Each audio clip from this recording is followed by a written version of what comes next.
Okay, 7 bells. Ready?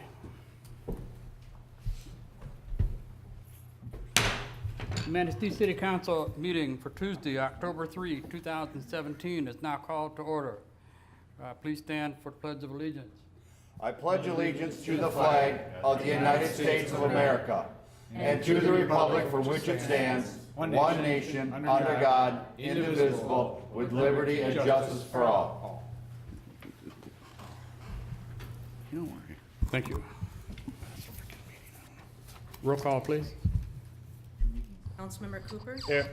Councilmember Beaton? Yes, here. Tim Zielinski? Here. Councilmember Goodspeed? Here. Mayor Smith? Here. Councilmember Whitler? Here. Councilmember Pontiac? Here. City Manager? Here. City Attorney? Here. Finance Director? Here. And Public Safety Director. George is live from London. Okay, public hearings, we have none.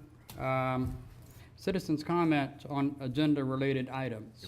Please come forward if you wish to make comment on an agenda-related item, and state your name and address, and limit your comment to 5 minutes, please. Okay, my name is Deb Green, and I live at 300 Spruce Street here in Manistee. And I'm the Vice President of the Manistee County Humane Society, which operates the Homeward Bound Animal Shelter. And I wanted to take this opportunity to thank you for allowing us to have our fundraiser, Strut Your Mud on the Riverwalk, recently. This is our 6th year of holding that event, and it has always been very successful and very well attended by the community. Manistee County Humane Society is a 501c3 nonprofit. Our animal shelter, Homeward Bound, is a no-kill shelter that provides a safe haven for lost, unwanted, and abandoned pets in Manistee County, including the city of Manistee. Our board of directors consists of dedicated, diverse volunteers who serve without compensation. We are funded by donations, fundraisers, memberships, and grants. We receive no government support except rent that is paid by Manistee County for their animal program, which is located in our building. We have a great working relationship with the county, and we value that very much. Most of our dogs come to our shelter through animal control. We also take pets from Manistee County and the city of Manistee residents who can no longer keep them for whatever circumstances. The city of Manistee police officers also have access to our building to drop off animals at animal control that are picked up in the city limits. At least 30% of our animals come from the city of Manistee. Pets play an important role in the lives of the residents of our community. In 2012, the American Veterinarian Medical Association states that over 56% of the households in the United States have at least one pet, and that number has been increasing. Using the 2016 census and the conservative 56% number of the city of Manistee's 2,807 households, a minimum of 1,486 of these households have at least one pet. We need the support of all our community to be able to provide the valuable services that Manistee County Humane Society offers. Without that support, we would not be able to exist. We hope that the city will continue to support us in helping provide this important community service to your constituents. I would like to invite any member of the City Council to visit our shelter to view what a great facility it is. I personally would be happy to take any of you on a tour, or anyone else for that matter, or answer any questions or concerns that you might have. And thank you again for your continuing support of Manistee County Humane Society's Homeward Bound Animal Shelter. Thank you. Are there any other comments?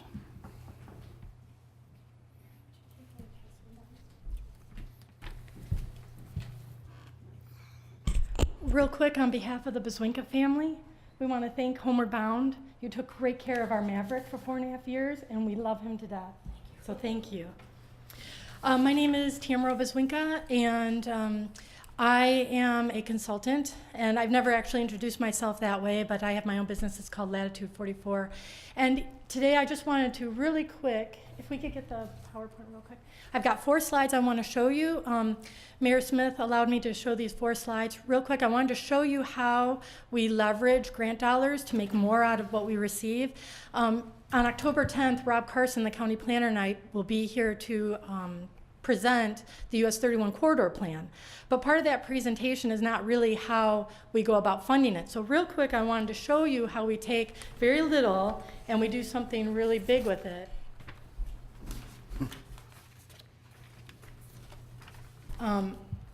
So basically, you know, whenever you're doing a project, you have to identify that need, and that need is usually identified through strategic plans or master plans. It usually takes about 3 months to get that situated. You write a scope of work that takes about 1 month to do. Lots of people like to read it and vet it, and you need to dot the I and cross the T. Then you have to seek the grant. That could take 6 to 12 months to actually find that grant and get it awarded. You have to find a match. Every grant pretty much has a match. That takes 6 to 12 months itself to figure out how you're going to get those funds. Then you have to find a consultant. So you have to do an RFP, and you've got to interview them, and you've got to vet them, and then you select them, and then you start working with them. Then you start the project, and you manage the process. And usually we don't like to run a project for more than a year. And then we start to implement the recommendations, and you know that takes a while, and we all have to have patience and persistence, but usually something really great comes out of them. And then of course you have to measure success, which is constant and ongoing, and it's hard to develop those measurements, but we all in our community conversations have realized that that's a really important thing to do.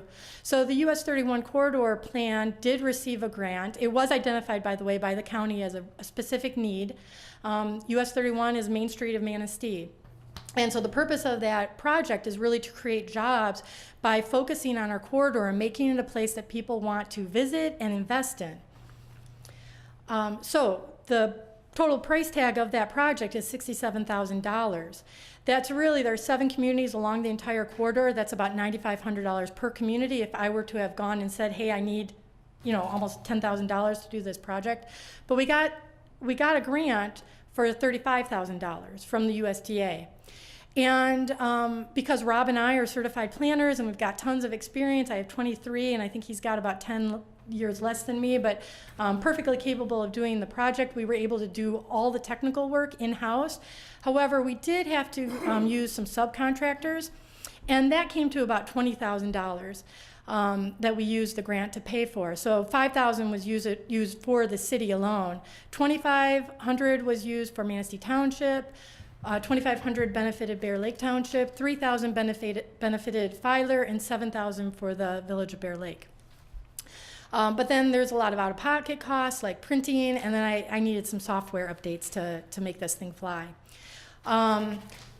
Every grant pretty much has a match. This match was $25,000. You know, we never came to you or any of the other 7 communities to ask them for that $25,000 because we figured it out. And we figured it out by Rob and I writing the plan and managing the plan. We provided all the technical input into it. We also had a leadership team that helped guide it, and their time also has a dollar value. At the end, we were about $7,000 that kind of just got absorbed by, you know, your contributions to AES and the county's contributions to both Rob's salary and my consulting fee. We also utilized USDA Rural Development for technical expertise. They did some community facilitation work for us. Every grant has to be administered. If we were to pass that cost on to communities, it would have been about $5,300. AES just kind of does that. And so really the project, and you're going to find, you know, in 2 weeks when we come back, you know, we looked at an area like this, which we know this area. And as we go through the plan and we develop tools and techniques to make this part of the corridor, a corridor that we'll see more investment and more job creation, you know, we're really going to focus on the way it looks. And Rob and I will talk more about that, and I'm excited to do that, but the plan will help us get to that 4th image that I put up there, and it's going to take some time, but this plan during this whole process will guide us to this. So that is my short little prepper for 2 weeks from now. Thank you for allowing me to do the PowerPoint. Thank you. Is there any other members of the public that would like to speak to agenda-related items? If not, we'll go on to the consent agenda. Mary Smith. Yes. I got a couple of things. On September 5th, on our council meeting, we had a discussion toward the end of the meeting about an item that was on the agenda, and it was for AES funding. And after much discussion, several things were by consensus agreed upon, and that was, we needed to hear the chamber's proposal, and we needed to hear we needed to have a joint meeting with the county commissioners. So, that being said, we had also said during that meeting, we agreed, and this was a motion by Chip Goodspeed,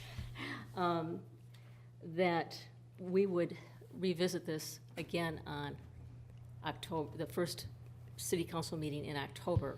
It is now the first council meeting in October, and I think that we should add this to the agenda.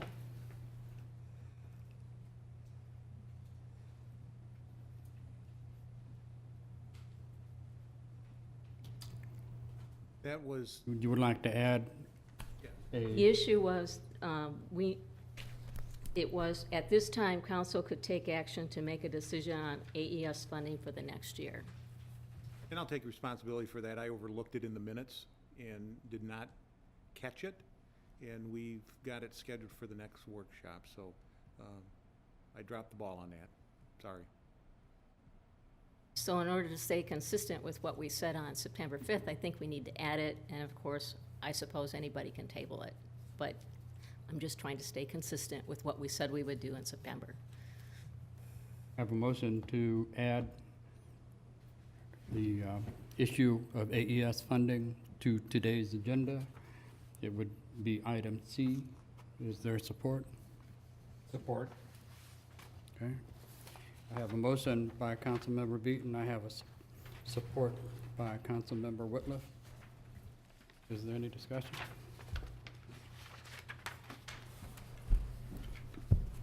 Please take roll. Councilmember Cooper, Yes. Councilmember Beaton, Yes, Mayor Pro Tem Zelinski. Yes.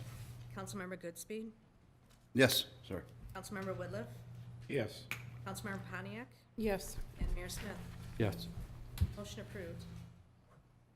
thank you. I have one more, I'm so sorry. I don't feel like I have enough information on the salary request, and I would like to suggest that we table that or add it to a work session. Are you making a motion? I guess so. I'll support that. I have a motion by Councilmember Beaton, a second by Councilmember Pontiac to table item B on the agenda. Is there any discussion? Well, we did receive, this is yesterday at 1:51 PM, response from the mayor by the city manager. The answers to your questions, that, I would take that should be information enough. I need a point of order from the city attorney. I believe once a Once motion's there's made, no- we don't, no there's no discussion. discussion. For a table. Motion to table, there's no discussion after that. That is correct. I believe that's correct, although the motion is being made on the consent agenda item, but I suppose that's fine that it's a little bit out of order, I think. That is, I believe, correct, that the motion to table, is it a motion to table to a specific meeting, by the way?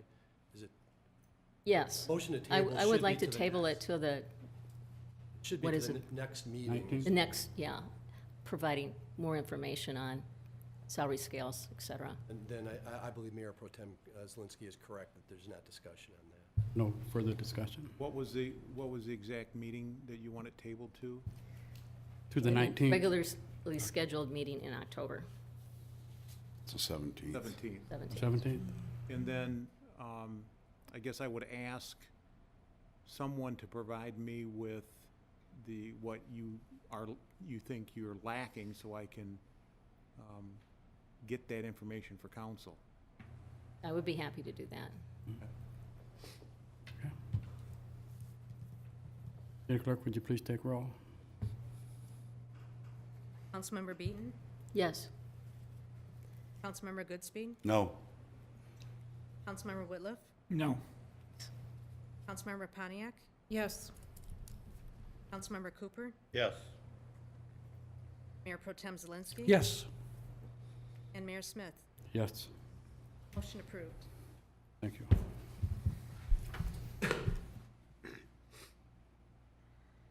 Any further issues before we get to the consent agenda? Thank you. Consent agenda. All agenda items marked with an asterisk are on the consent agenda and considered by the city manager to be routine matters. Prior to approval of the consent agenda, any member of council may have an item from the consent agenda removed and taken up during the regular portion of the meeting. Consent agenda items include approval of minutes, cash balances, revenues and expenses, notification regarding the next work session, consideration of tight lines for troops event, consideration of Manistee Catholic Central High School homecoming parade. At this time, council could take action to approve the consent agenda as presented. I make a motion. I'll second. I have a motion by Councilmember Cooper and a second by Mayor Pro Tem Zelinski to approve the consent agenda. Is there any discussion? Please take roll. Councilmember Paniak? Yes. Councilmember Whitliff? Yes. Mayor Smith? Yes. Councilmember Goodspeed? Yes. Mayor Pro Tem Zelinski? Yes. Councilmember Beaton? Yes. And Councilmember Cooper? Yes. Motion approved. Thank you. Unfinished business, we have none. New business. Item A, consideration of Board of Directors candidates for the Michigan Municipal League Liability and Property Pool. 4 members of the MML Liability and Property Pool Board of Directors are seeking re-election. As members of Liability and Property Pool, the city is asked to vote on the 4 incumbents and offer write-in candidates. At this time, council could take action to approve voting for the 4 incumbent candidates for the Michigan Municipal League Liability and Property Pool. I'll make the motion. I'll second. I have a motion by Mayor Pro Tem Zelinski and a second by Councilmember Cooper. Is there any discussion? I really don't know any of these people, to be honest. I'm looking to Thad Taylor to see if he can shed some light on a little bit of history behind these people, and we're just rubber stamping this, and no one has come forward to actually want these positions, so I just want to know something about them. Well, I do know David Post from Hillman. He's been on that, serving in that capacity for a number of years. I also know Jason Epler, the manager in Ionia. Again, he's been serving in that capacity for a number of years. While I don't know him personally, I'm aware of Ken Hibble from Clare. Again, he's an individual that's been in that position for a number of years. I'm not familiar with the mayor of Fenton, but this is pretty standard practice that they offer a slate of 4 positions. I think the profiles were included in the attachments on the 4 candidates, and most of the time, I don't know, March 20th and 21st next year is when the next municipal league is. But most often, there's an opportunity to meet people that are part of the structure, the property pool, and administrators of the league itself. But they're dispersed all over the state. Yeah, we don't have a personal connection to any of them, so just looking for feedback.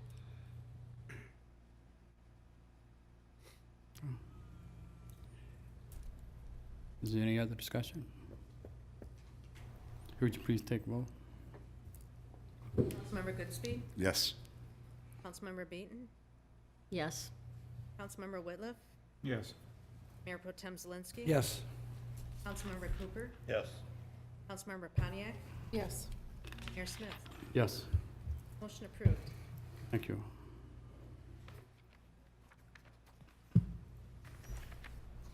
Okay, item C has been tabled. Item B has been tabled. I'm looking for the,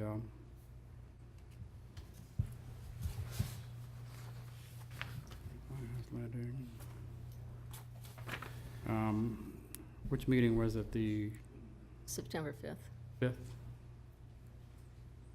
I want to make sure I get the right agenda item.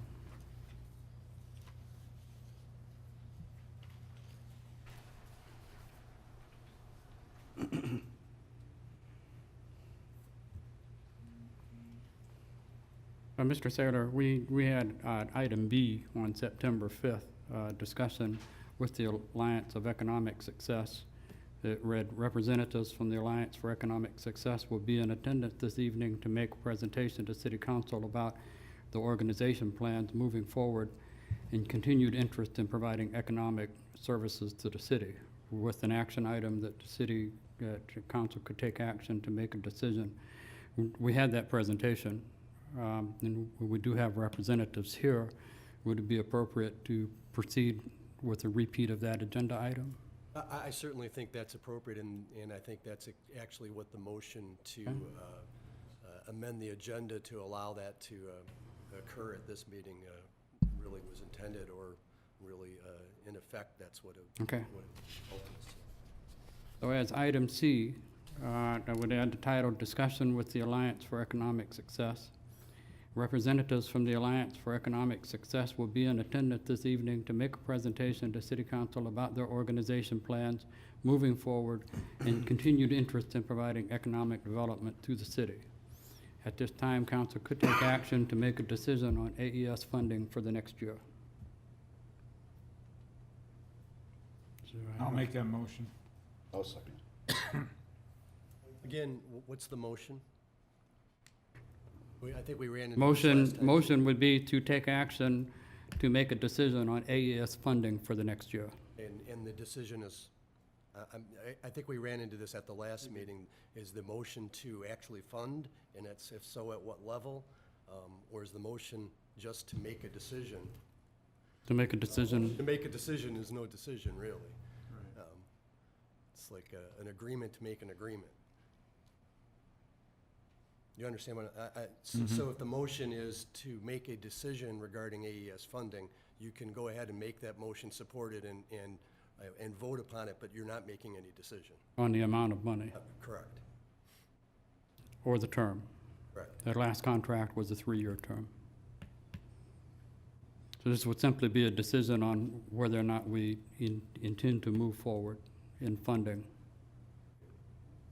Correct, but that decision could be to fund $1. I mean, We have to commit a dollar amount to It would that. seem to me that if you're going to make a decision at this meeting, the motion likely should reflect what that decision is. A motion to fund AES and at what level. Well, the previous contract was $46,518 per year for a 3-year term.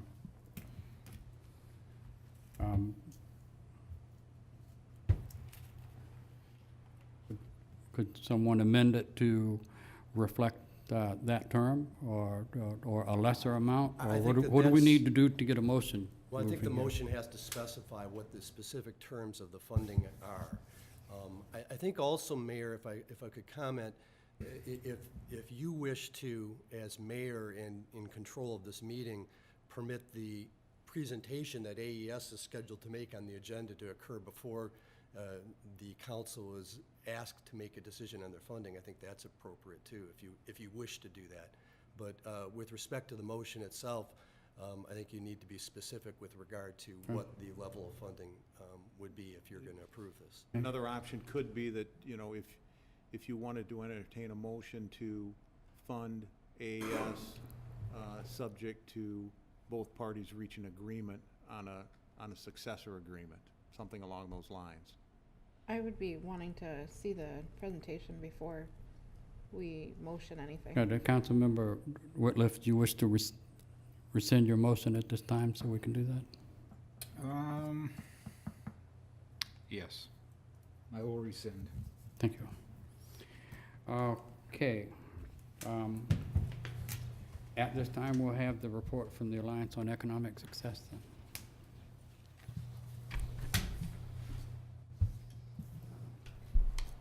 Hello again.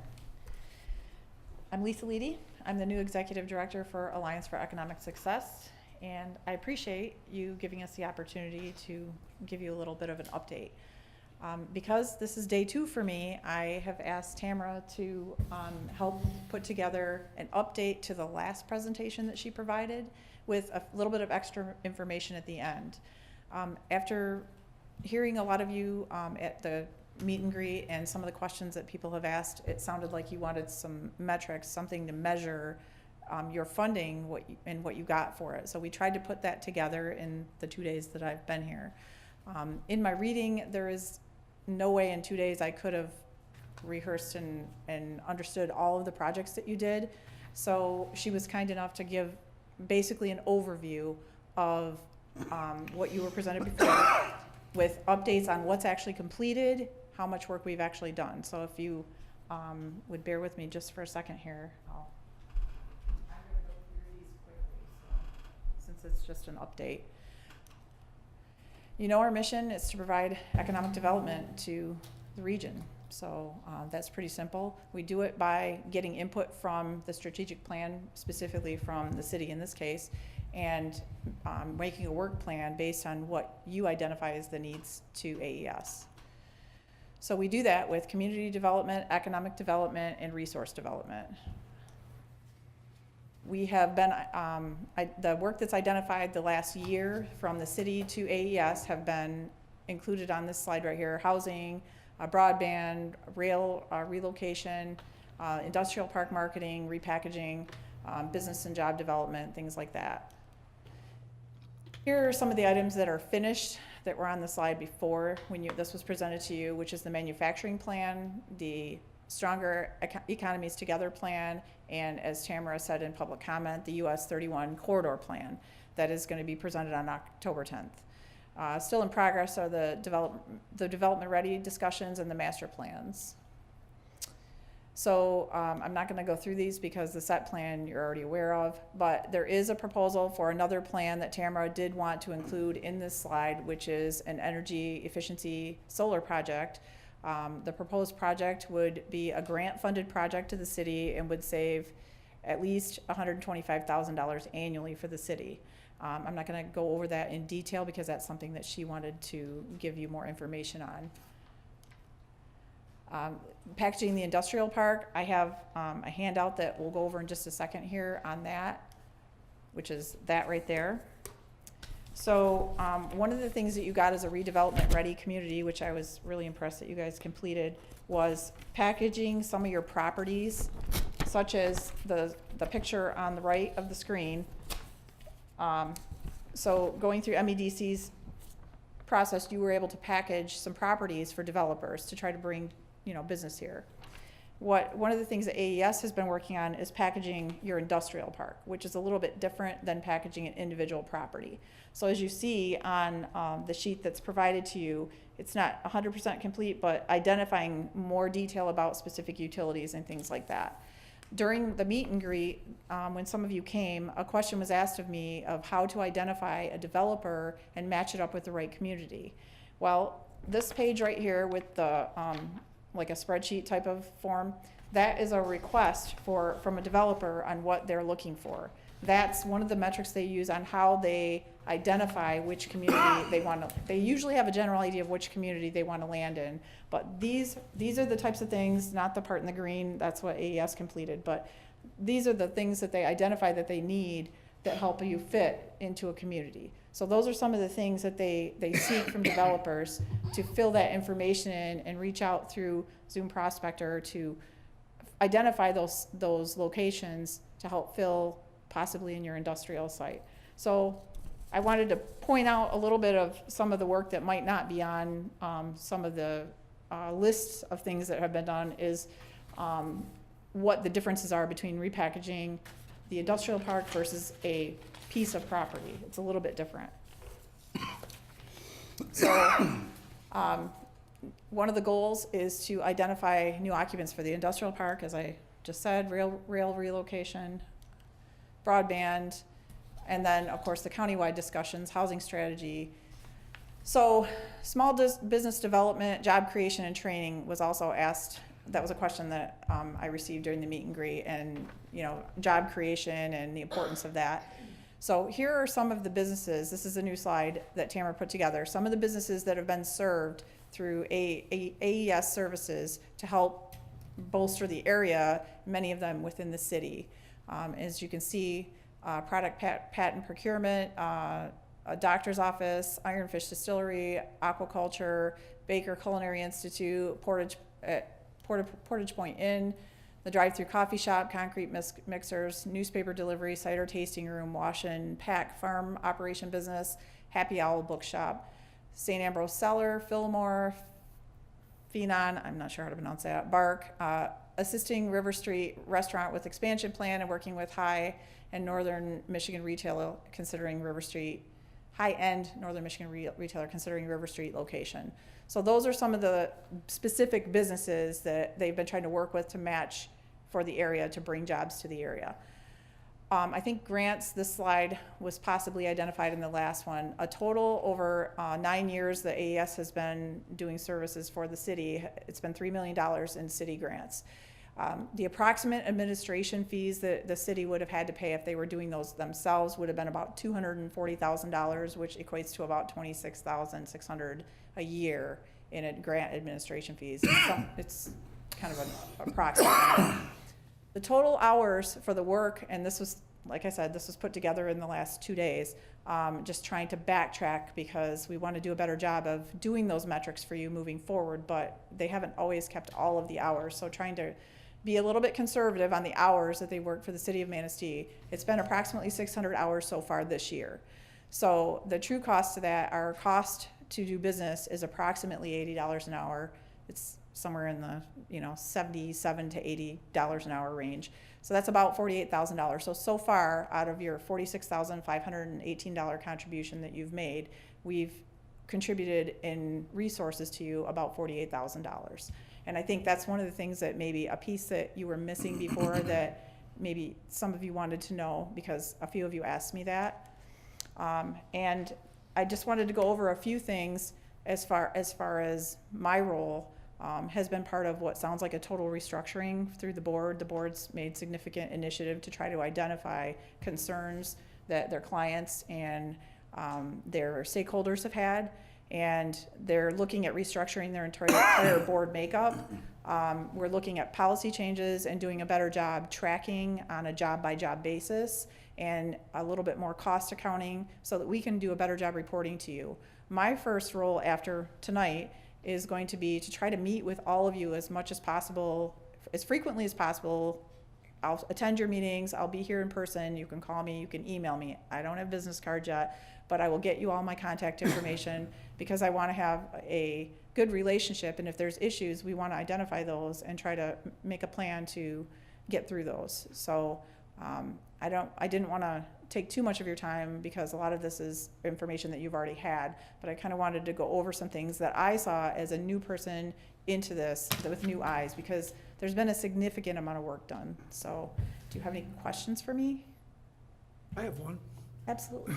When you talked about you just getting started and you have some things you want to get done, do you have a timeline in mind of when you think you'll have your goals as far as how you want to make changes?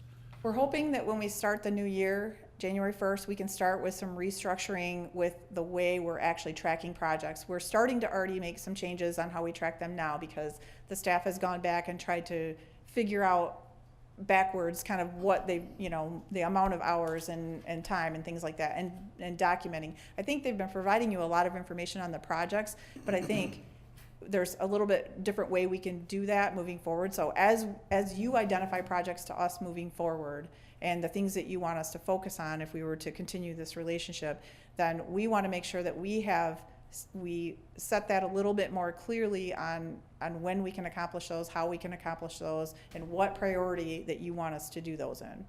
So I'm hoping that we'll have this structure, everything in place, the board restructuring, that kind of thing, by January 1st. So we can start with a clean year on 2018. And I haven't met with the full board yet, so I haven't met all of the board members yet, but I think that sounds like that's the goal of the board as well. So we're hoping that gets us a clean start. I'll have an opportunity to review all of the contracts and arrangements with the different organizations by that time and meet with all of you and have a work plan for what you want us to take on in 2018.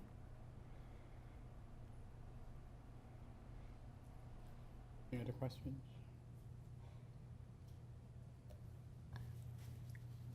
I'm wondering if you had considered the possibility that maybe the city, and I'm just speaking for myself, that this is a possible option, would be interested in just contracting with AES on a project-by-project basis. I'm not sure what has been considered before I got here 2 days ago, so, but what I can tell you is just in what I've looked at, honestly, if we have a project list and we can identify a cost up front, almost like, I'll use the phrase bidding a job because I've done that in my prior world. Looking at a job ahead of time and trying to assign, an estimated cost to that and saying, then that will help the city identify their priorities. If you know that one project's gonna cost $100,000, but you wanna get these other 3 done and the 3 together are gonna cost, I'm just using that as a round number, 100,000, you wanna do those 3 projects instead, then you get to make that decision on which ones you want us to work on. But if we can identify some sort of cost with that and be a little bit more proactive on that, I think that will help you make decisions on how you want us to move forward if we continue the relationship. And I know that they've previously done 3 years, it sounds like, of funding at a time, and it is hard for us to plan long-term, but given the nature of how this last year has been a little bit like a roller coaster, it sounds like, we would entertain a shorter term to give you the opportunity to say, yeah, this is working for us, or we need to regroup on this, or something like that. Well, this is my understanding of the inception of AES, and it's going to be brief because I don't have that much information. I moved here in 2002, sorry, from Oakland County. So what I know about AES is it used to be called something else. It used to be called the Economic Development Office.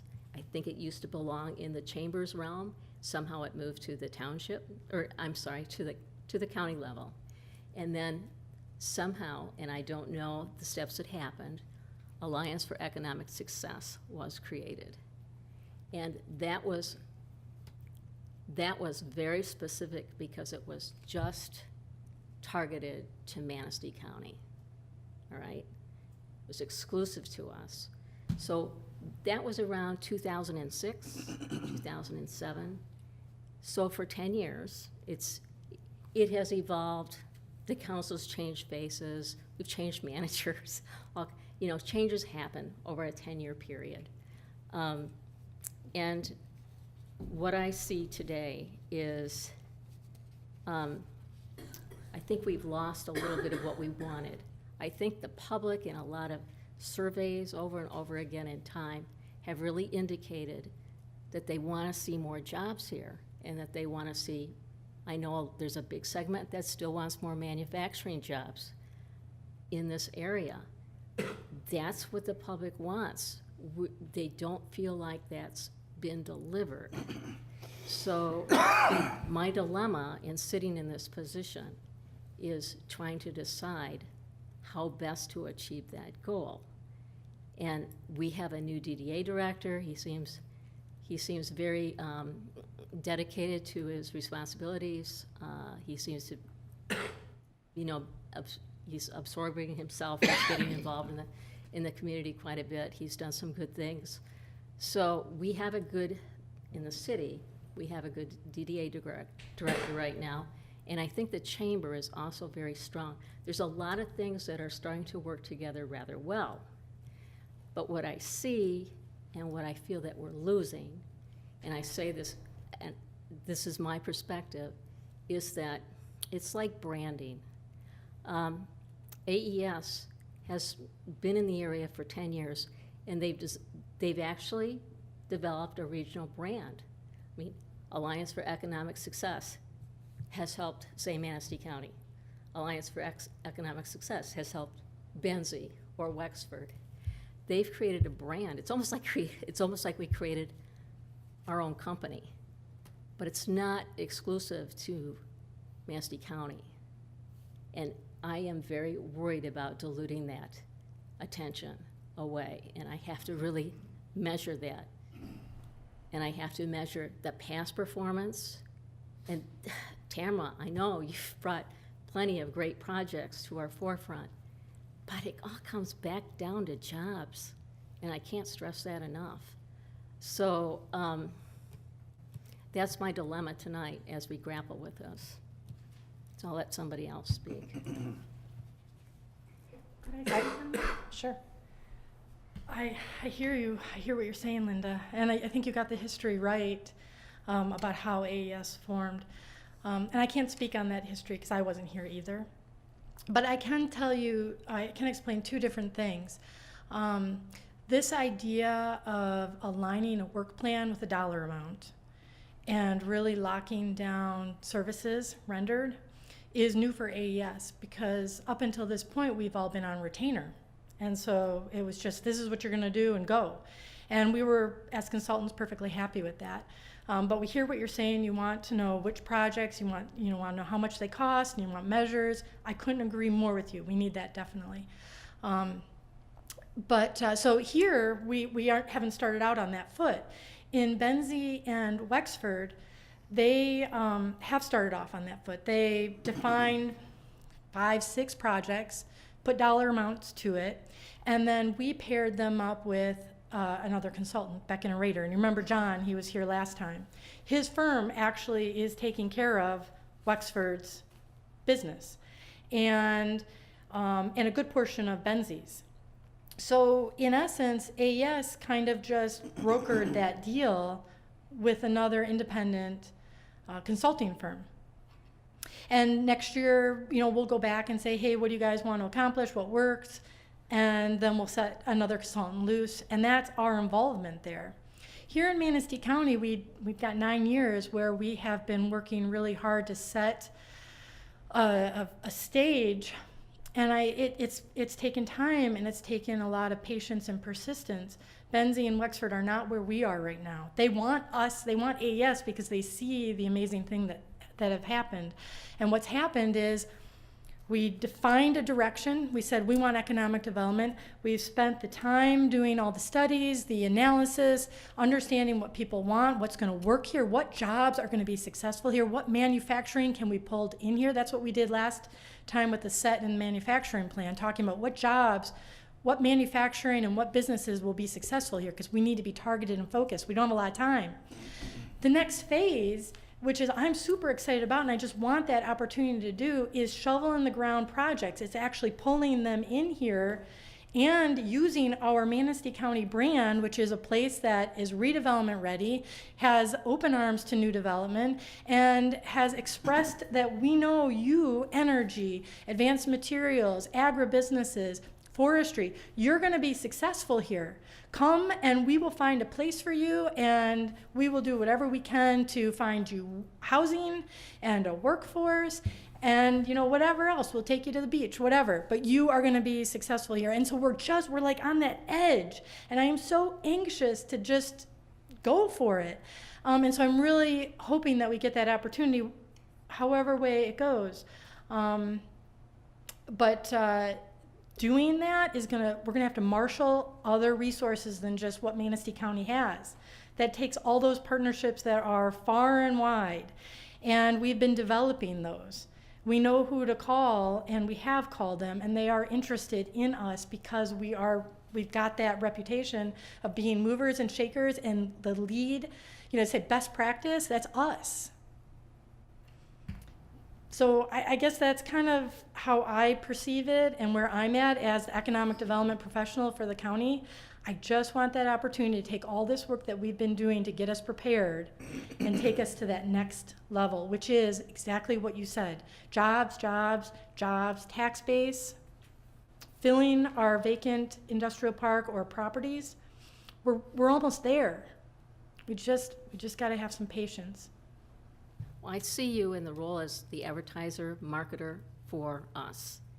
And I'm really looking for an exclusive relationship, and I don't feel like we really have that with so many similarities between our geographic qualities and Benzies and Wexford and Wexford. So I'm sorry, it's just the way I see it, it's the way people have talked to me about it.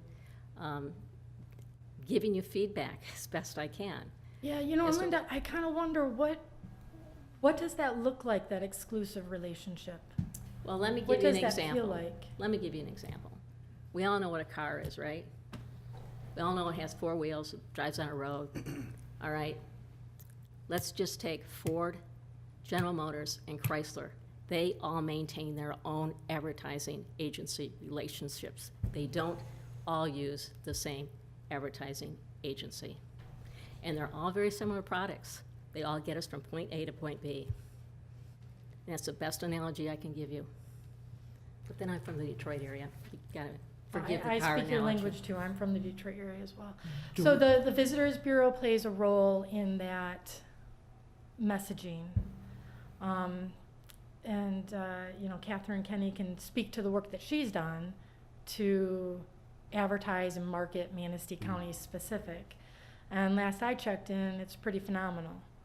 Al Taylor in Onekama would tell you that he actually reaches more people through his Facebook page than anybody else.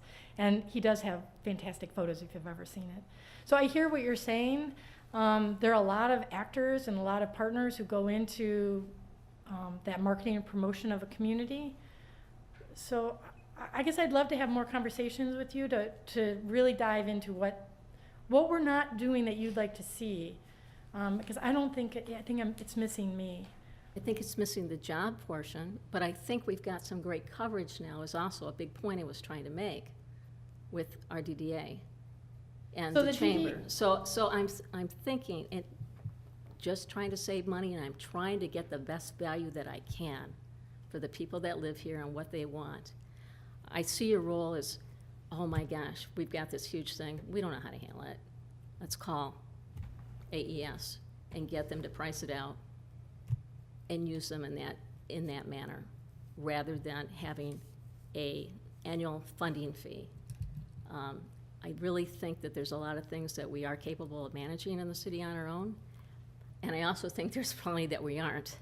But I think we need to actually have we need that space of time, I think, to determine what it is we can do. Do we maintain a physical presence in Wexford and? Nope. So everything is right out of Manistee?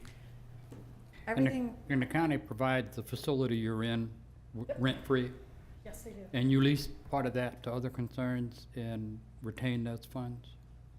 Yes, remember Launch Manistee, Great Start, those were 2 programs. The Great Start obviously is concerned with our preschool kids, and no other organization would take over the program management of it but AES, so then we also provided a place for them, very nominal fee for the renting of the space. Launch, you know, that's our very serious workforce development arm, and of course, along with the Community Foundation as partners, AES found the money to get that going and to continue to sustain it, and they are housed in AES, and the Community Foundation is too. And it's a great synergy of folks working on one problem, but from different angles. And I guess that's really an important point. We all have the same goal, but we all come to it from different points of view and different angles, and we're all working the same problem. I am concerned that if we think that maybe just Tyler on River Street can take care of all of economic development, that's a lot of pressure for Tyler. I feel kind of bad for him. But that doesn't fill your industrial park, and it doesn't take care of your housing, and it doesn't take care of other issues like park development and recreation in general. So those are some other areas that AES is concerned about. But yeah, so the building there does house a number of other organizations. Just help me clear my brain here. So we have AES in the county or in the city of Manistee. Right. Do the other areas contribute to this other than for your services? Do they contribute To the overhead? overhead or anything? How does that all work? Well, so Lisa kind of alluded to a dollar amount figure, that's how the figure was calculated for the city and services rendered. that includes an overhead figure. And to be honest, we never really were too concerned about that until Wexford and Benzie came on, and we realized we needed to do that, and so we did do that. And there is an overhead figure. There's the consulting fee and then the overhead figure. And Dave Richards from Richards, Sprato, and I want to call him Vanderwall, Richards, and Sprato. I think that's what it is. He's our accountant, and he did the analysis to figure out what that overhead figure is. And we certainly could talk about that more if you wanted to. I would just be interested in seeing the figures and how that, Yeah, I would be happy to give that to you. He produced a really nice report so you can see the breakdown and how it was all calculated. How much staff have you added since you picked up Benzie and Wedford? So remember, we didn't have to pick up staff. They defined in their work plan a couple projects, and then we found Becken and Rader to do that work. So I guess in a way we did pick up staff. Becken and Rader is taking care of those projects, and they are getting paid that amount that they contracted. You know, some people don't like to talk about the past. On the 5th of September, I asked Mr. Gustad some questions about some specific projects that were in the contract that was signed in 2014. Oh. Sands Park tennis courts, Veterans Fishing Platform, City of Manistee Specific Housing Study, Vogue Refinance, Ramsdale Business Study, which was a terribly failed project that the city lost money on, that was being managed by AES. Those were all specific items that were in that contract that have not been achieved or were not achieved successfully.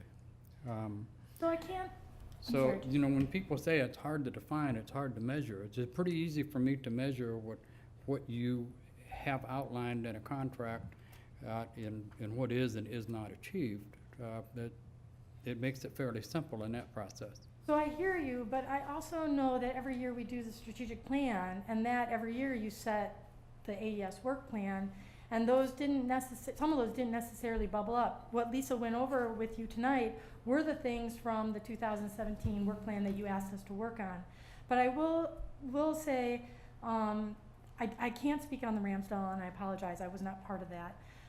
The recreation sites, I hope they're in the county recreation plan. Aaron was one of the representatives for the development of that countywide plan, and I hope that they are actually in there, and we can go back and look. And if you want us to have direction and do that, we can certainly do that.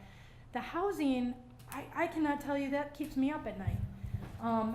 We have tried to find funding for a project like that. That is going to be a very costly project, probably $150,000. Your $46,000 won't cover that. So we have to do what I showed you earlier today, which is get really creative on leveraging a small amount of money from a grant to do that project. And we're still looking for that grant. Let's talk about our $46,000. Pardon? Let's talk about our $46,000. 27% of the $90,000 the county pays you are from Manistee City residents. 27% of the taxes paid to the county come from the citizens in Manistee. So there's always been a perception that we're double taxed or paying twice for the same service. Until very recently,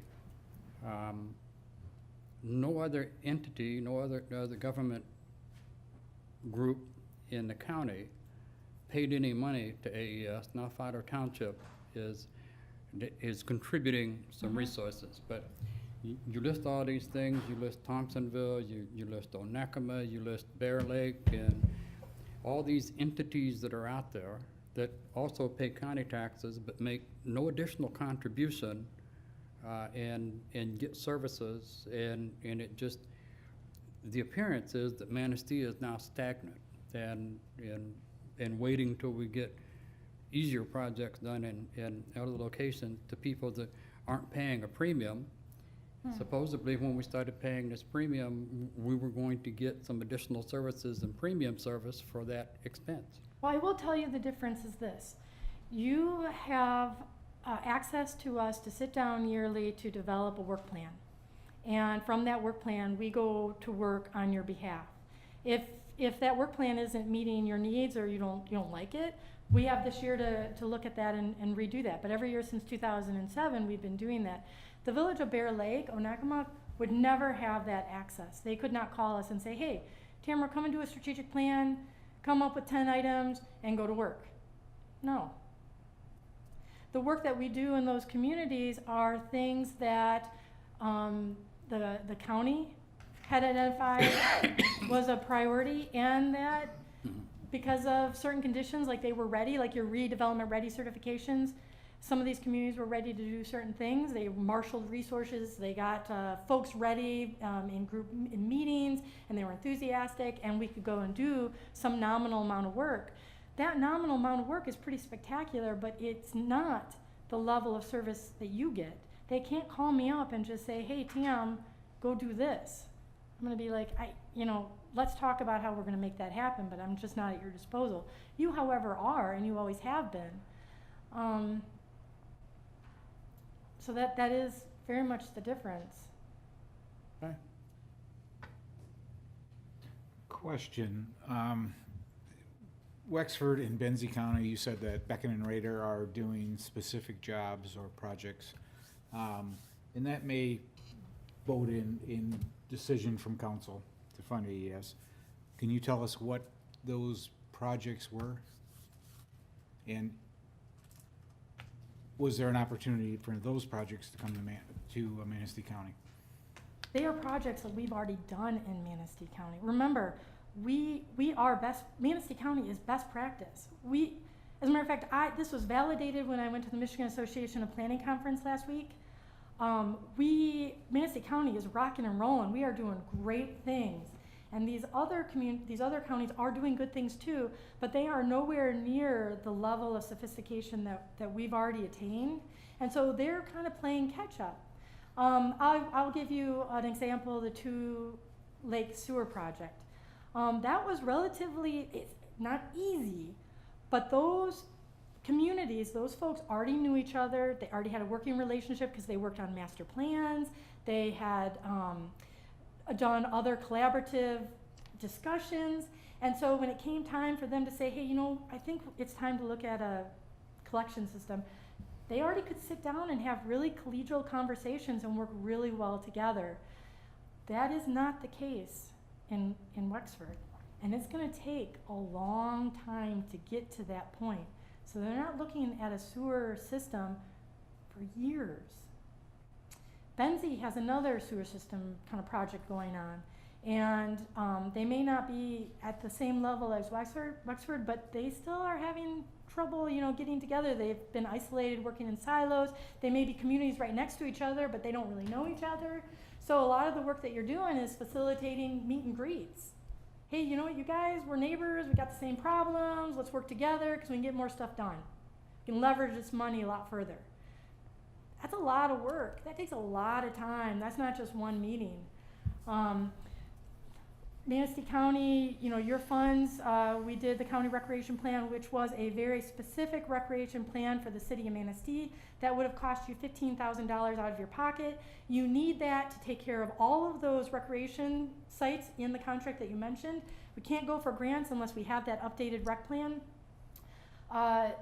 Networks Northwest did Benzie County's rec plan. It's for the entire county, is not community specific. So if they City of Frankfurt wanted to do a project, they'd have to pull out $15,000, get that individual rec plan, and that could take a year. And then we're talking about figuring out what projects they want to implement and vet it, community input, and then maybe take 6 months to write the grant. So we're talking years. Okay. You guys are there. Could you list those projects, please, for council? What Wexford, Benzie, those projects, are they equal to or same as Manistee? I'm sorry, Mark, I can't. Because I actually, I know Lisa's second day, maybe she knows, do you recall? I don't have the list in front of me. I haven't concerned myself too much with them. But I would be more than happy to get you the latest list. I mean, I'm focused on Manistee County. It's, right, but I think it'll help council make some decisions. All right, I'd be happy to do that. So there were two things that you asked for, that list and some financial stuff. So, I'm personally not ready to make a decision tonight. I mean, I want to give the new person, bless your heart, Lisa, Lisa, I want to give Lisa an opportunity to have more than 2 days to get her feet on the ground, and I don't think it's anything that has to be done today. I'm really interested in hearing what her plans are, what her vision is, how she plans to move forward. I want to hear all that before I make a decision and I think that's only being fair. so I can't give you the information on Benzie right off the top of my head because we looked at that, but I don't have that right in front of me. What I can tell you is what I see and what I'm watching right here is you do have exclusive access to a degree, but you have to have a regional perspective to be able to leverage all that money. And communities working together make a lot lighter work and generally qualify for more grants when it's a collaborative effort. But did anyone else notice the passion that I just heard coming from her about how she feels about Manistee? I can tell you that I haven't heard from a lot of people in this realm, in all my experience. It's pretty impressive. So that's one thing. The other thing is I have participated in the redevelopment ready classes. I've taken all 6. And I can tell you that Manistee has been used as an example several times. I can tell you that I live in Grand Traverse County right now. And I can tell you that Manistee is often used as an example. So you are leaps and bounds in front of a lot of other places. I've represented in board capacity 21 counties. I've worked all over the entire state. And I can tell you that Manistee, the city of Manistee, has been really exponentially growing past a lot of other places as far as advancing in a lot of these things. And that's what I see as a quote unquote outside perspective, new perspective. And I participated in my personal business in this building when you got the Cool Cities grant. I wired this building. So I can tell you that Manistee has had some really progressive things all the way from starting with that from my first experience with Manistee. So I can tell you that the outside perspective of Manistee is not the same as stagnant. I would say they're quite the opposite. Now, maybe there's not the number of jobs that you need or the housing that you need, and we need to fix that. And she's right about the recreation plan. If your identified items are not in the recreation plan, you can't apply for a DNR grant. It's required to be the first thing you have to do by March 30th or 31st is upload your recreation plan, and they have to approve it before you can even, maybe it's before that. Anyway, it doesn't matter. The grants are due in April, and before you can even apply for a grant, they have to approve your recreation plan that has been updated. If it's been more than 5 years, they won't even accept it. They won't even look at it. So those are some of the things that I think probably didn't get realized maybe, and I'm impressed by the enthusiasm, and I'm impressed by how dedicated all of you are in trying to make sure that you're spending citizens' money wisely and that you're trying to get betterment for your community. So from my outside perspective, it's pretty exciting for me coming in on my second day to hear a lot of energy and a lot of interest and a lot of true public service that people want to do the best with their money for their citizens. So if you can give us an opportunity to bring you back more information, if there's anything else you need besides the financials and those project lists, I'm sure we can provide that. You presented us, the council members, with some digital files from the fourth economy on manufacturing strategy.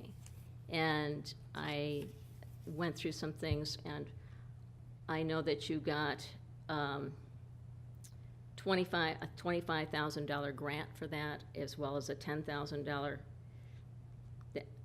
That was a USDA Rural Business Development Grant, and you got a commitment of $10,000 from the Manistee Industrial Development Corporation and $5,000 from Rotary Charities. So that was a study that I'm sure it cost the whole $40,000, right? And more, Okay, for sure. so that was $40,000, and that was going through it. There's a lot of pages in that, Tara, but there's a lot of pages in it. It was based on 2014 data for most of it. It did talk about And it was basically on Manistee and Benzie County combined. And it talked about the fact that our manufacturing job force is aging, and over the next 10 years, 400 and something jobs are going to be available, and they estimated that there were only 129 people to fill it. So, again, our focus needs to be on jobs. Right, and so we do that by supporting Launch Manistee.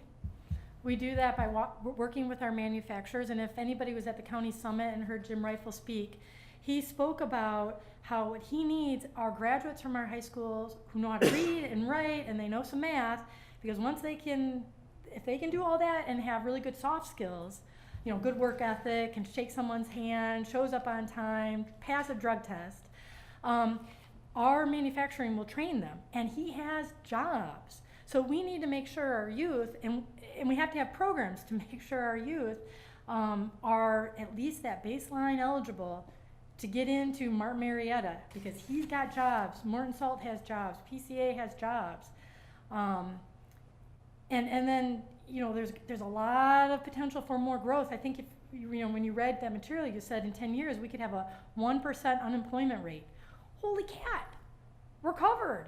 We just got to get our youth and our workforce ready to take the place of our retirees. So things like Launch Manistee are really important to do. And there's other programs and there's other work that we can still do, but we still need to keep working the good fight. I know, and my decision still has to be based on what's happened in the past and what's happening now and what you're promising for the future to decide the right way to go. And to be honest with you, what I'm feeling now is I think we really need you for some really top-end things. We, you know, talk about the sewers, you know, for the city of Manistee. There's a lot of things like that. But I think more importantly, we have to really focus on the jobs, and we have to be selfish. We need them for Manistee County. We need that to grow our revenues. So that's what I'm looking for an economic development entity. So I hear you're put off by the Benzie and Wexford relationship. I hear you. I'm not so much interested. I'm interested in the past. I think we've learned from the past. I've heard AES get up and talk about their shortfalls and things they want to change. I'm really wanting to concentrate on what we're going to do in the future and how we're going to make that happen. I'm a results person. It's one thing to identify a lot of things that need to be done. I want to know one thing that we're going to get done and when that's going to get done. That's where I'm coming from. That's the thing. That's what I want to see. And I'm sure I don't need to speak for Lisa. She's very articulate, but that's what we're hoping you give us the opportunity to do. So I'm not a planner, but I have excellent track record for execution and project management. So that is what we're asking you to do, is give us a chance. I don't think we're anywhere near ready to talk terms or amount or things. I think that was what we were scheduled to get into in a work session. Do you see anything we can do tonight to take action, Mr. Saylor? Well, I don't think you have to take action. If you took no action on the agenda item, certainly the city manager could place it on the next agenda if you have. Yeah, we currently have it scheduled for the work session, just to talk economic development in general and how the city wants to accomplish that. I think that's a good venue to have a great discussion amongst council. And then at that point, we can put it on the next available agenda. Is there any objection to that? No, I really don't have any objections. I thought somebody would table it once I added it. So, but at least we got some good verbiage and we got some good input. Do we need a motion to table that? You know, we did that with item 8B, but really there's no motion pending, so there's not really anything to table. I think you can just take no action at this time. Thank you, Mr. Sarah. Council members, I just want to thank you for allowing us to talk. I haven't been able to say much up through this entire process, and it was really nice to be able to have this conversation. So thank you. I also thank you, and I will be in touch to get you my contact information if you have any other things that you need from us, we'd be happy to provide it. Okay, Thank you. We'll move on to concerns and comments. Citizen comment. This is an opportunity for citizens to comment on municipal services, activities, or areas of city involvement. Citizens in attendance shall be recognized by the mayor for comment, limited to 5 minutes. Letters submitted to council will not be publicly read. Are there any citizens that wish to make public comment? If not, we'll move on to officials and staff. City manager. Just one thing, neither our DPW director or engineer are available tonight, so just wanted to take their place and let you know that they have completed their smoke testing. It took all of last week, and then it finished up on Monday. They found a number of areas that were illegally connected to our system, and they've systematically identified those by GIS and addresses. And so they're working with those property owners to make those adjustments. Now, some of them are gonna be real easy. There might be drain pipes connected, and, you know, they just cut those off and divert them out onto the water. There was some instances where smoke came up out of the grass, and the homeowners didn't even know they had that there. So it was pretty eye-opening for a lot of the homeowners.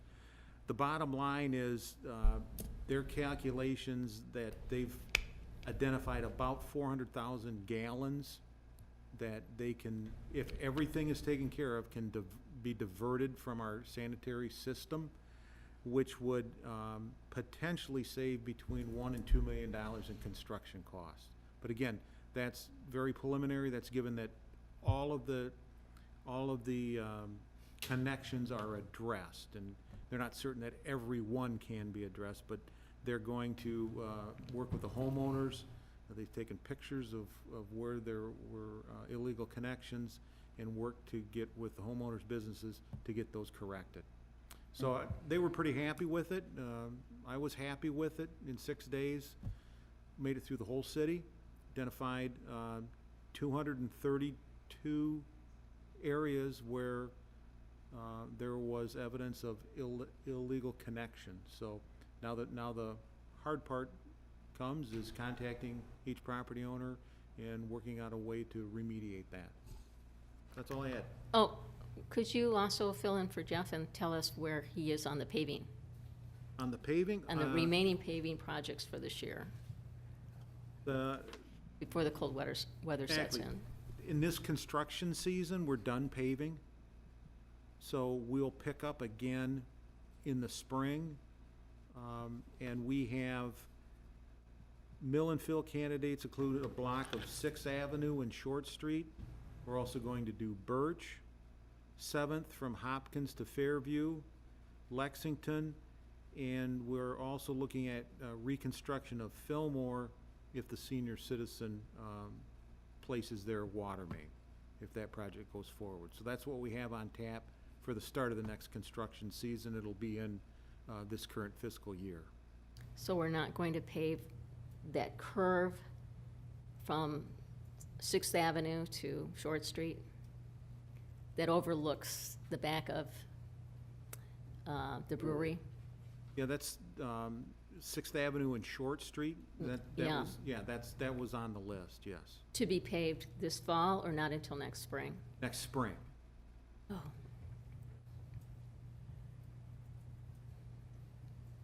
That might be a disappointment to some people. Well, what they're finding out right now is that every paving contractor is working feverishly to complete projects because it's getting towards the end. And so you have to call it at some time and just say, we're gonna delay and get on it next year. City attorney? Nothing, Your Honor, thank you. City clerk? Just want to let everybody know the absentee ballots are available. City finance director? Public safety director? And we've got planning and zoning's not here. Councilman Cooper? Nothing. Where are we at with doing anything about deer control?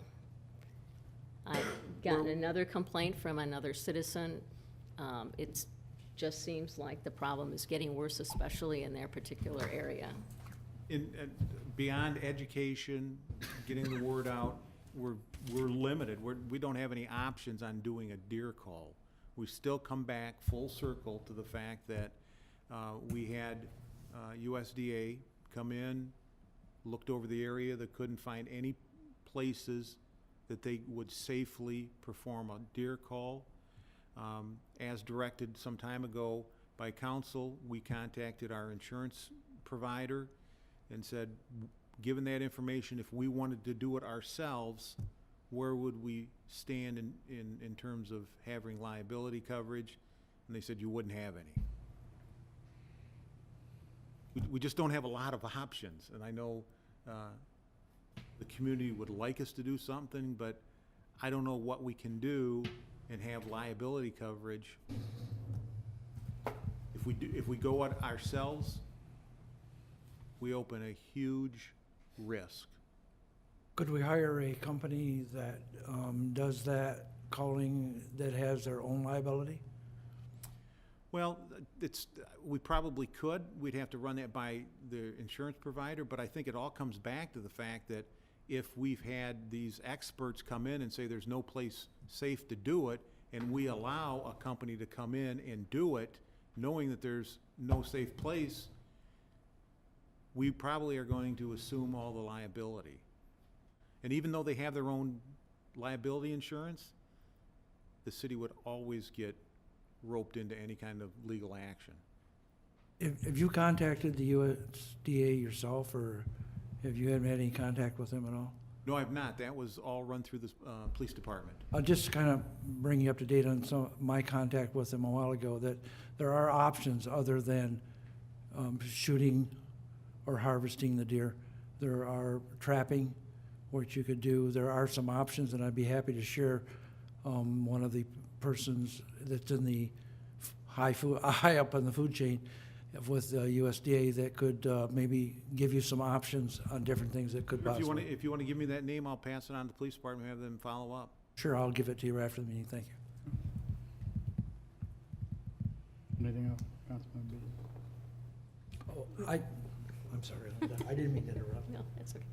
I was just gonna ask Mr. Taylor if he would mind putting your explanation in writing and sending me an email on the deer call, so that I can just send it out to people, that this is where we are. Sure. Okay, that way I'm not misinterpreting what you've said in any way. I just want to say how disturbed and saddened by what happened in Vegas, and I think we should keep those people in our prayers and thoughts. It's a real sad thing. Councilman Goodspeed? Councilman Whitman? Tonight I gave Mr. Taylor some information on the city of Grand Haven. They're performing a deer call, which I believe this week, using USDA. So hopefully we can talk with the city manager and the powers that be in Grand Haven and come to some type of decision on thinning out the ever-growing deer herd in Manistee. The other thing is, the downtown area, have we decided on or found anything out on the weeds and the upkeep down there? I talked to Jeff, and he said he had attended to it, and are you saying it hasn't been? I haven't been in town, Okay. so. Yeah, it was brought up to him, and I told him that needed to be attended to, and I followed up, and he said it was done. Okay. I have not gone down and absolutely checked it myself. I've got confidence in Jeff that if he said it's done, it's done. Now, is that something the DDA gets their hands dirty with too? But we're or- working with the DDA. We took on a lot of the responsibilities that they contracted out for before. I think that's part of that. Okay, Yeah. all right, thank you. At all? I just had a couple of things. So had noticed that there is an ad on the city website, Facebook site, for a deputy finance director and deputy treasurer. And I was a little alarmed by that because we weren't brought up to speed about that. So I was hoping to have a discussion about that when we talk about the salary. Well, first of all, I apologize. I discussed the afternoon. Ed and I talked about the job description, and I gave him my comments, and he was going to put things together. I wasn't aware that it went out already. I didn't think it was going to be out that early. Yeah, it was on. Yeah, but no, when council took action to have Heather Peffley assume that job, it was made clear that we were going to backfill, we need to fill a position, and that was going to be the way we were going to move forward. Right, but I would have liked to have had it brought to the committee on the salary and what it entailed, and before we even got it out in the public saying we were going to hire. Certainly, if yeah, we should have notified council that it was going out. I wasn't aware of that, but I apologize. In terms of setting that wage, salary, the job description, that's within my purview. It's not a council appointment as the deputy or as that other position in the clerk's office. So this is a totally new position and not having, if whoever Heather decides to move up as her. Well, it's going to result in the same head count that we have right now. Okay. Is Michelle's retiring, Right. so council has appointed Heather as the clerk, okay? So that leaves one position open in that department, and that's we're filling that position. Okay, I was Great. under the understanding that Heather would appoint someone. Heather would appoint a deputy clerk. Okay. Yeah, which is not the position we're advertising for. Okay, because I understand it as a new position then. It's a new position that does not result in an increase in the head count. It's part of the reorganization and restructuring of that department based on that white paper. Okay. But But I it's- would like to at least discuss it when we discuss Heather's, What part did you want to discuss? the salary part For, for the new position. Just, that's not for council consideration. That falls under my responsibilities as city manager, is hiring that position, making sure that position's hired, and then setting the salaries. okay, I would argue that point by the city charter. It gives the city council the authority to set salary for all employees in the city. I think this could be cleared up if, I don't understand. I mean, I asked for this to be pulled off the agenda, but it's because Heather is going from a pay grade of 2 to a pay grade of 6. And then when you look at, I saw that on the website this afternoon too, about the new position. It seems to be set along the same pay range as a 6. right. As a 6, so I'm thinking it's a replacement for Heather. But then but if she's coming from a 2 to a 6, why is that one starting at a 6? I think we need some explanation on that, and I think it's a fair question to ask, so that we can. And that's why I approve. had asked if we can discuss it then too. We can bring that back to the work session and talk about that. I thought it was fully discussed when we brought our recommend to council on the appointment of the clerk, but we I can bring it think back on that's- the 10th. Yeah, I don't understand how we get to those numbers, and I would think in like- order for me to tell somebody that, yeah, if Heather's been promoted, if somebody asked me that she got a 23% raise, then I want to know how to justify that. So, And that was going to be part of our discussion tonight that we're going to discuss, I guess, on the 17th. okay. Yeah. So is it against or for city charter, Mr. Saylor? About the pay raise? Is that against the city charter? That the city manager can make that decision? The pay raise? The pay, The right. city charter exempts council appointments from the administrative code. The city charter says that city council will set the wages. Now, the email I got from Mr. Taylor indicated that a 2003 wage grade form was approved by council, and I would like all of the council members to see what that is, what the levels are, and what the steps are. I think, you know, again, as Councilmember Beaton said, you know, when people ask about rates, and I certainly got some comments when the newspaper came out listing this as an agenda item,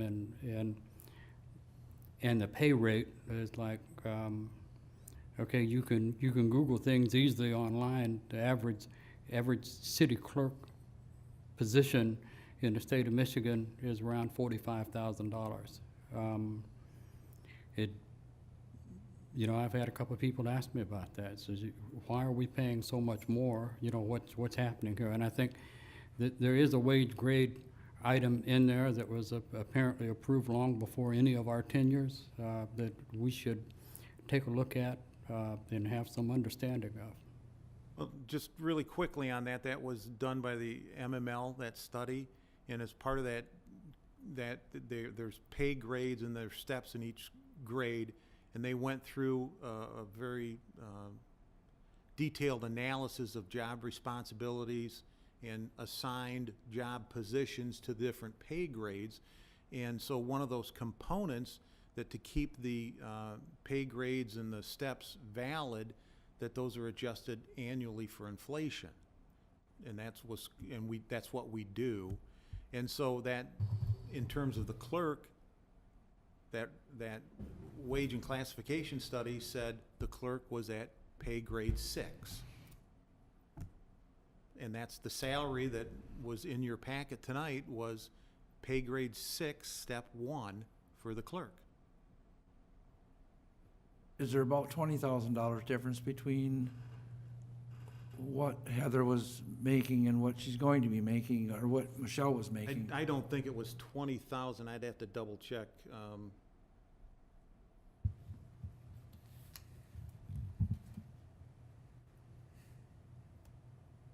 That's okay, we don't No, have it to- was, We could- yeah, I'm getting to it. Well, and my concern is, how did we get grade 6 for this new position then? That, If that's, I mean, the same thing Beaton had said. that was a determination that Ed and I arrived at, that was an appropriate spot for that person. We didn't have an exact title to assign to it, but looking at the responsibilities, we placed it there. Okay, and that would be the same as what Heather would get, and Heather's been here longer, so that's why I'm, like, how is that? Well, you can't go just on longevity, because there's different Experience. skill sets involved. And, you know, the skill set that we're advertising for in this new position is entirely different than the skill set for a city clerk. We're looking at someone with more of a financial background and experience. We'd like to get someone, hopefully, that has a bachelor's degree and is a CPA. You know, those positions are usually paid well. And so there's just a difference in skill sets, and they're paid accordingly. Well, we just add something to the work session for next week. But I would like all the council members to, if we can get an email copy of an Adobe of the wage and pay scale. Certainly we can do that. Thank you. Councilmember Pontiac, do you have any? That's it. I'd like to echo the concerns of Mayor Pro Tem. It's truly saddening to have tragedies. It seems like they come one after the other. If it's not hurricanes, it's senseless mass shooting. And I don't know how you make sense of something like that other than to reach out with your condolences to the families and all those impacted, and be thankful that it hasn't happened here. or nearer to our location. But with that, thanks to all the visitors that we've had tonight, all the citizens, thanks to the presenters, and thanks for the staff. Motion to adjourn. Made it.